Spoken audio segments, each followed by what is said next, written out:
Our trip to the mall started off normal enough. I should have known it wouldn't stay that way. I was with my friends Milton, Sophie, and Miranda. Milton and I had gotten to know the girls a while back.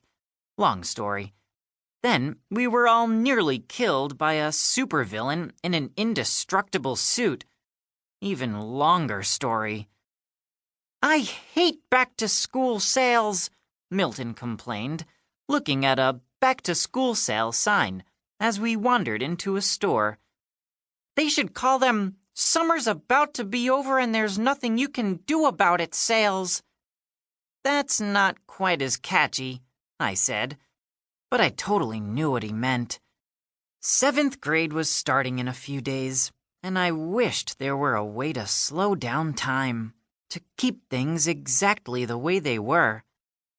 Long days with nothing to do but hang out with friends. No classes, no homework, no evil maniacs trying to kill you. "Hey, check it out," Miranda said. "It's you!"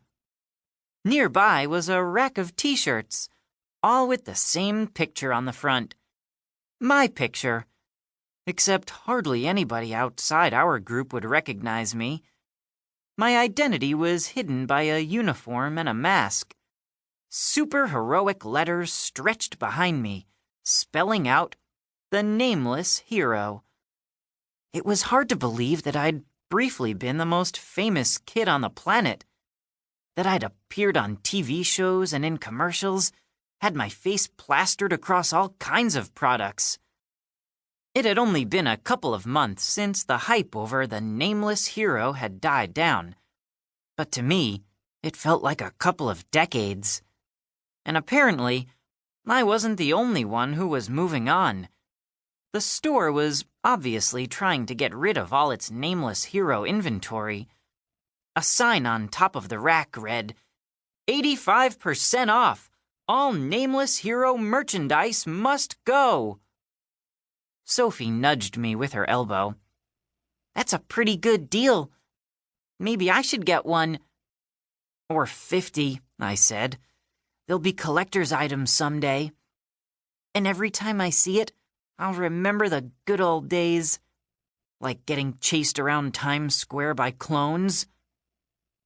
Our conversation came to a sudden stop when I noticed Joey and Brick coming our way. Just seeing the two biggest bullies in Sheepsdale knocked my mood down a few notches.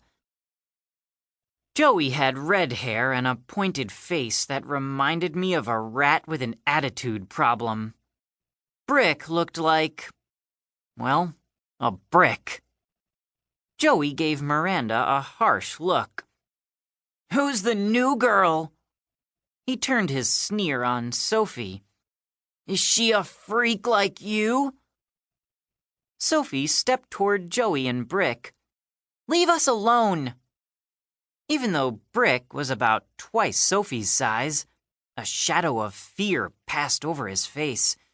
He was probably remembering how Sophie had dismantled a hallway of lockers and sent him and Joey to the nurse's office last year. See, Sophie has the power of superhuman strength, but it comes with a slight side effect. Whenever she uses her gift, it causes her skin to radiate in a way that makes her look like Tinkerbell, except much bigger and a whole lot stronger. "What are you gonna do?" Joey asked. "Show off your freaky glow-in-the-dark trick for everyone in the mall?" He gestured to the crowds of shoppers moving through the aisles around us. As much as I hated to admit it, Joey had a point. If Sophie used her gift right now, it would draw a lot of unwanted attention. And believe me, for kids like us, unwanted attention can be a very bad thing. "Let's just go," I said to Sophie in a low voice. "They're not worth it." "Speaking of freaky," Joey turned toward Milton and me, "it's the amazing exploding dork and his trusty sidekick." My hands curled into fists. I could feel my own gift, spontaneous combustion, crackling inside me. It always starts off the same. A tingling in my fingertips, a pounding heartbeat, energy pulsing through my veins. It wouldn't take much to make these two regret ever messing with us. But a few shoppers were looking in our direction. I wasn't sure how they'd react if I blasted Joey and Brick all the way to the underwear department. "Come on," I said to my friends. "Let's hit the food court.